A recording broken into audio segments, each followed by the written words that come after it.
Hello, and welcome to Sideways.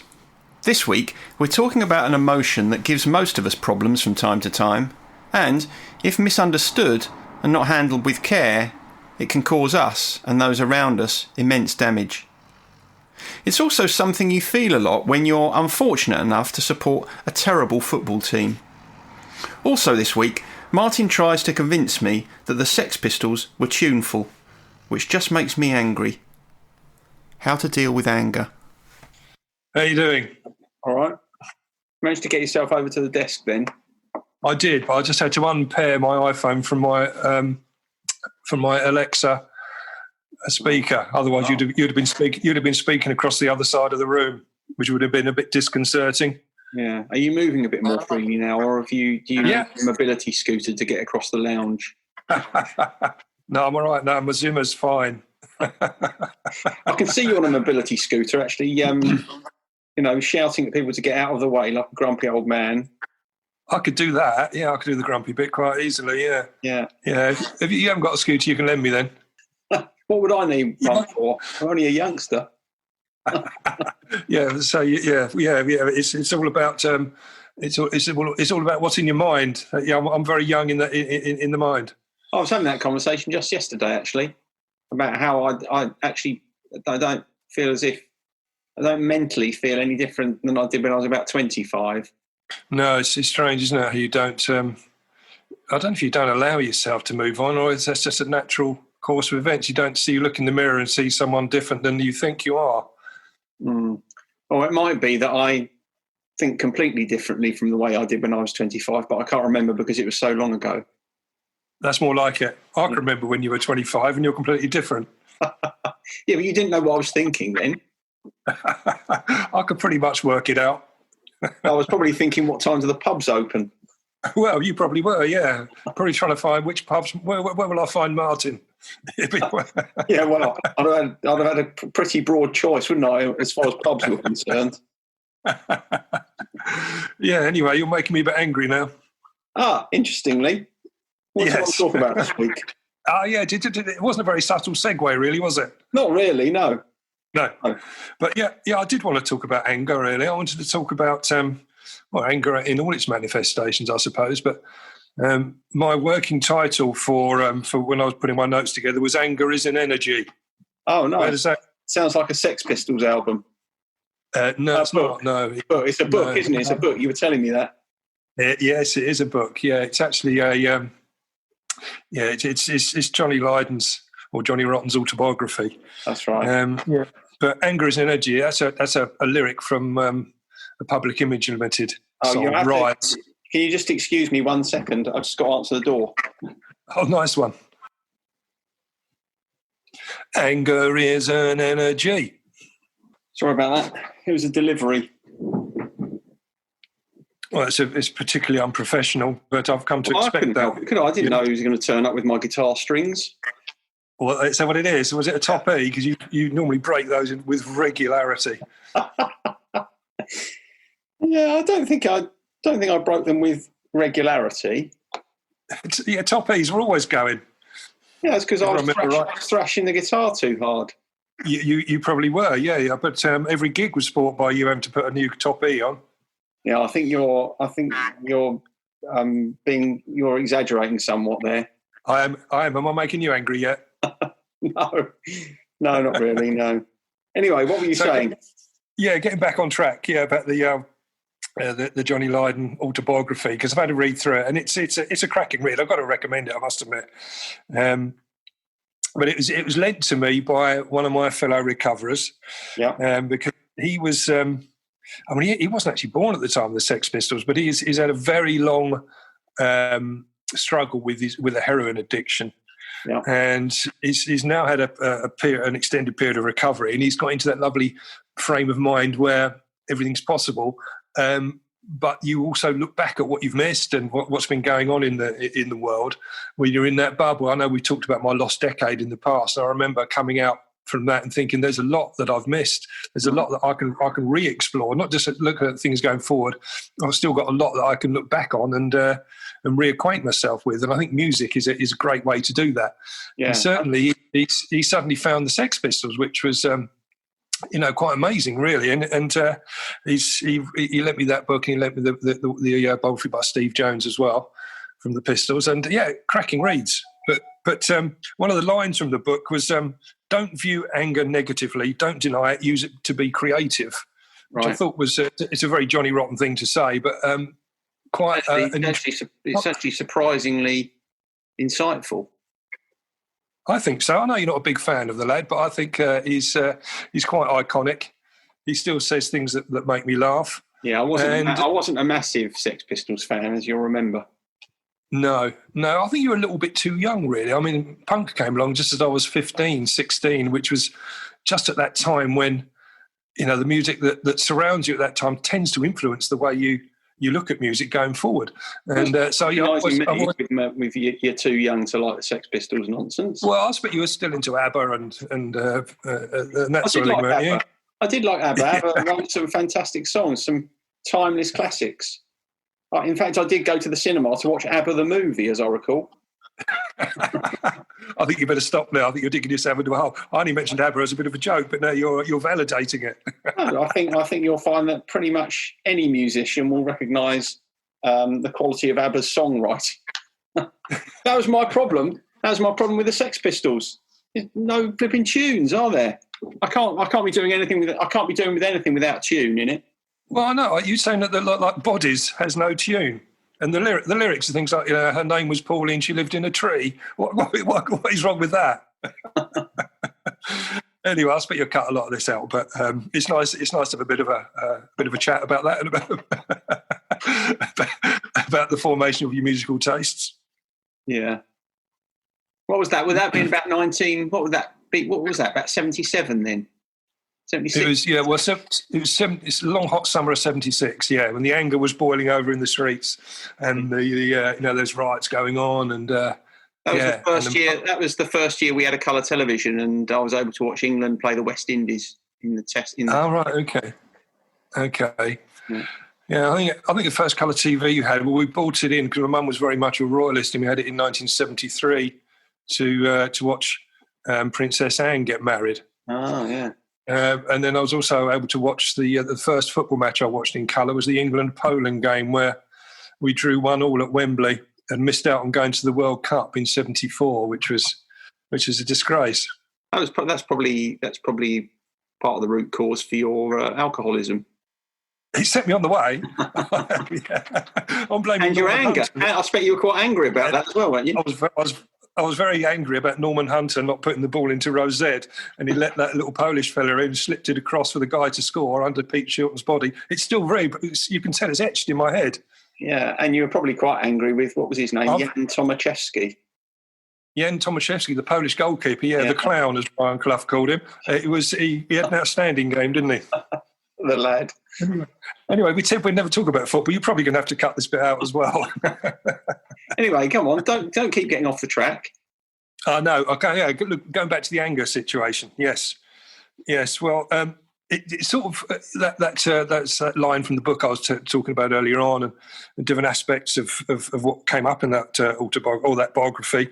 It led me on to a post that one of the girls from our group put on our WhatsApp group chat. I must say at this point that I rang her to discuss what she'd put on there and asked if it would be okay for us to talk about it in our podcast. Yeah. Which she was quite happy with. The only reason I did that is because there's an anonymity issue, and I know she listens to these podcasts, and I did say I wouldn't mention any names, but I think there was some issues that were raised that were really relevant, and I think it would be nice to sort of run them by someone like yourself to see what you think as well. Okay, sounds good. I'll read out verbatim really what she put on the post, if that's okay. Yeah. And then we can sort of see what your input is after that. So she wrote, "I went to watch my boy fight last night. It was a whole mix of emotions. I wanted to get in the ring with him and not let anyone hit him, in brackets me being Mama Bear. But when the fight started, I wanted to cry. Then he held his own and I was like, yay, that's my boy. I secretly wanted to sniper the other boy. It's so weird watching your son fight. My boy can pack a punch and he always got up. So some proud moments too. personally, I prefer for boys to get in touch with their feelings. But no, he wants to fight it out in the boxing ring. He's going to start competing soon. So I really, as his mum and biggest or worst fan, open brackets, still deciding, close brackets, I need to get my head around this. But how? Which I thought was a really great post. So it's she's laying out her emotions there. Yeah. When I read it, I thought that I'd need to ring her really to just, because there's too much to reply to that by text. But then I thought, no, we did have a chat. But she did give me a bit of background about obviously her boy. He's 14 years old. He's joined a boxing club, etc. And there's some other points I'll come on to as well. But there's a lot in there, isn't there? Yeah, there is a lot in there. The overriding thing that comes through that is the difficulty that we have when we're experiencing a whole multitude of different emotions all at once. For most of us, when we can identify an emotion that we're feeling, whatever it is, we can usually kind of cope with that. We can usually handle that. I mean, the more uncomfortable emotions cause a lot of us difficulty, but there's an extra layer of difficulty that comes with not even being sure what we're feeling. 1 minute we feel this, 1 minute we feel something else. And that can become very kind of overwhelming because you feel as if you're in this kind of emotional confusion, which is, I think, what she's saying in that text. 1 minute she feels really proud, next minute she feels worried, next minute she might feel a little bit sad, the next minute she's proud, and the next minute she's angry. So you're kind of reading through all of these different emotions, one after the other. And apart from having to deal with the emotion itself, that is absolutely exhausting. And the more exhausting you get, the harder it is to deal with emotions anyway. It is, and that sort of come across when I spoke to her, because as a person as she's in recovery. And as you and I have talked about before, we use on our emotions. We can use drugs and we take drink when emotions are running wild. We like to have our emotions within a pretty confined corridor, but once it goes outside of that, then our temptation to revert to drink and drugs is enormous. Which is why I wanted to speak to her to see how she was getting on and how she was dealing with it. But she sort of took it to another level at that stage as well when she told me that she had spoken to her son about it and that he'd taken up boxing along with some other mixed martial arts he's been doing as well, as he wanted to protect her. She said that this was after seeing her. He'd watched her as a kid growing up suffer physical abuse from a partner. And so that, again, there was another, she said she had almost had a feeling of guilt at that stage that he had to revert to, getting himself physically fit and putting himself in a position where he could be a sort of patriarchal figure within the family. Yeah.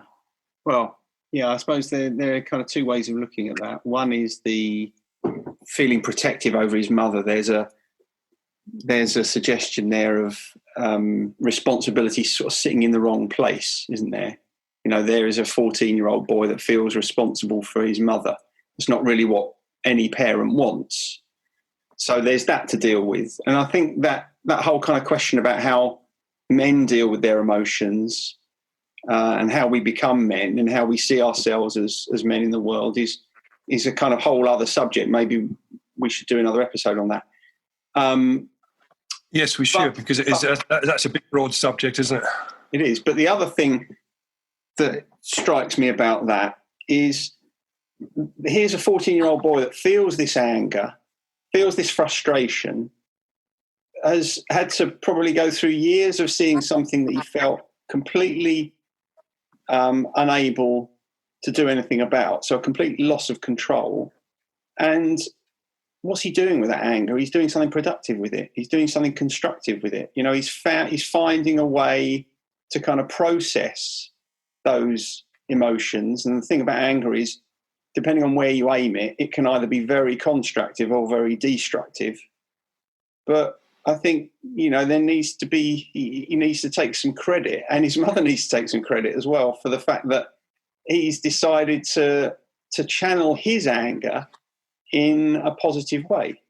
I think so. I mean, that was, going back to that original quote from Johnny Rotten about, use it to be creative. And, I was talking to her about whether, I said it's a very noble art. It seems a sport and a very gentlemanly art in many ways. And she didn't seem to be completely convinced by that. But I was of the same volition of you, really, or the same opinion as you, that, it is a channeling. And boxing is a very good discipline. Although it's got, violent overtones to it, it can be a very good way of... You see a lot of people come out of very poor situations and make something of their lives through, the discipline of boxing. I mean, there's a go on. Sorry. No, go on. You carry on. No, I was just going to say there's a quote that I read was saying that the best boxers aren't angry. And I thought, well, I don't know if you could tell that to Mike Tyson, but I suppose generally speaking, the boxing coaches will tell you, don't go in there angry. Once you lose your discipline in the ring, you will lose the fight because, you start to think irrationally, etc. My sort of thoughts about what he was doing, what her son is doing with his anger, are not so much an endorsement of boxing, but it's more that he's not doing something that's wholly destructive. I can kind of understand his mum having mixed views about whether, boxing is a good thing or a bad thing. But the fact is, there are a lot worse things he could do with that anger. And one of the things that he could do with his anger that would be much worse would be keep it inside. And that's what a lot of people do with their anger. And that leads to all manner of difficulty. Because people tend to think if they push their anger away, that they won't have to deal with it. But actually pushing your anger away just means that it sits inside you and eats away at you, which is, in some cases, is devastating. Yeah, it is. I think it's a very good point. Do you remember there was a famous boxing match? I don't think it was actually between two famous boxers, but it reached a level of infamy because it was being shown on a fairly minor TV channel, I think, and you can watch it on YouTube. There's two boxers having a fight. One of them's getting a bit of a pummeling, and the next minute, the mum of the guy that's getting beaten, she gets through the ropes, takes her shoe off, and starts swinging the stiletto at the head of the other boxer. Yeah, it's absolutely him in the ring. And and I can imagine that this girl I was talking to about watching her son, she must have felt the desire to do that as well.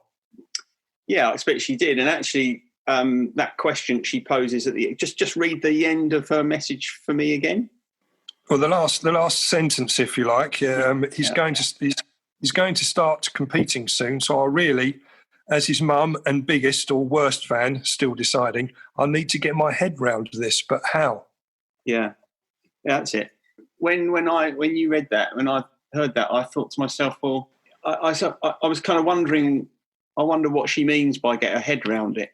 The thing is, I suspect that whatever happens when he starts to compete, she is going to still cycle through those same sorts of emotions. So, if she goes and watches him, she'll cycle through those same emotions of pride and fear and anger.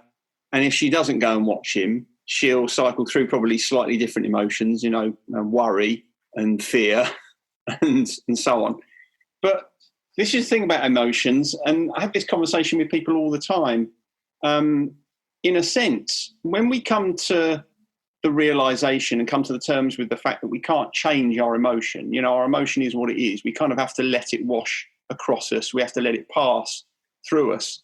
In a way that seems to make those very difficult, very uncomfortable emotions more. It seems to make it easier for us to cope with them. It's when we resist them. It's when we say, I don't want to feel that. I don't want to feel that. I don't want to feel that. We have difficulty. And actually in addiction, a lot of people that fall into addiction and self-medicate are doing so in order to avoid feeling uncomfortable emotion. Yeah, that's interesting because we touched on that in the episode we did on bereavement, didn't we? Where you have to walk through those emotions. There is no sidestepping it. And when we use substances to sidestep our emotions and reality, it only comes back later on down the line, and often in a worse fashion. So yeah, I think that's right. Is that we have to walk through them and have to live with them and sit with them. Yeah, you're right. So wise words. Really, the way to deal with them is just to allow them. Those emotions that she's feeling about her son boxing they're normal, aren't they? They're quite natural emotions. What parent wouldn't feel like that?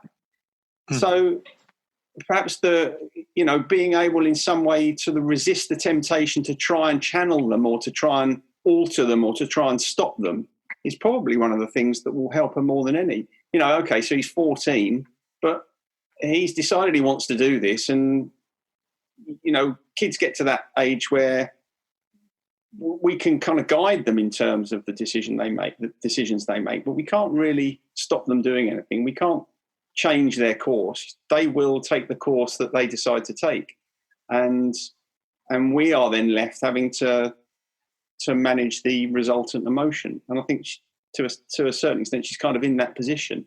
There's also a question there about what we do with our anger and how we... the thing about anger is, as John Lydon said in his quote, I can't remember the quote verbatim, but anger is full of energy. Anger is very useful to us. I think part of the problem with anger is that often, because of our experiences of anger, maybe the way that we've seen anger as we've grown up, a lot of us feel like anger is a bad thing. Maybe because we haven't seen anger resolved properly. So the lad who started boxing, he hasn't learned anything good about anger, has he? Because the only way up until the point at which he decided, right, I'm going to get into boxing, which is teaching him something positive about anger, how to channel aggression, perhaps in a kind of safer, more boundaried way. I would imagine most of his experience of anger growing up has been seeing his parents fighting, either physically or verbally or both, and probably never seen any resolution to it. Now, the thing about anger is, because it's so full of energy, it can kind of propel you past difficult situations, through difficult situations. But the important thing with anger is to be able to see that there is some culmination to it that results in something better than what had existed before. And for most of us, when we think about our experiences of anger, when I think about anger that I saw growing up, I never saw any resolution of rows between my parents. They used to argue. My dad would disappear off, listen to some music in the car or whatever, or go for a drive. And then there'd be this kind of horrible atmosphere in the house. So, we have to think about what we teach our children about anger. There's nothing wrong with being angry. There's nothing wrong with showing strong emotion. But it is important that when we when it comes to its end, that we're showing that it can be resolved in a positive manner. There's a lot of truth in that.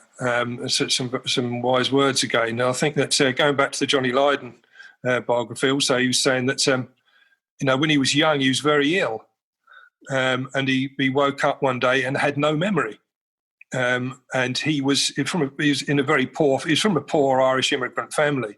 They had no money, etc. And there was, they didn't know what was going on. But and the doctors were a little bit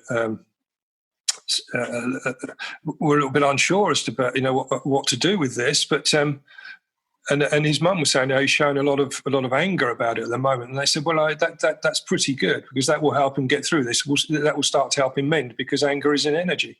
And where he took the lyric from, and it backs up what you're saying, and channeled in the right direction. He channeled it into music, although perhaps you would not define it as music, but I certainly would. I would define it as music. I just wouldn't define it as music that I enjoy. Which is fair enough. We differ on that point. But the Sex Pistols are to me what Journey is to you, I guess. Oh, right. Oh, God, yeah, that's that level of hatred. I didn't realise it was that bad. The other thing about anger, which I think a lot of people misunderstand, is that although it is a kind of core emotion, it's also a secondary emotion. So there's always something else underneath anger. Anger is certainly not a vulnerable emotion, but there is usually a vulnerable emotion underneath anger. Anger is usually being powered by fear or hurt or something like that we've decided in that moment we don't really want to show. It's always worth kind of exploring what the emotion is underneath that and what it is that stops them from recognizing their own fear or hurt or whatever it may be. Quite often we show anger because we feel that if we show something softer, something more vulnerable, we won't be heard. If you think about the role that anger plays, anger makes us big. If you're angry, you can't be ignored.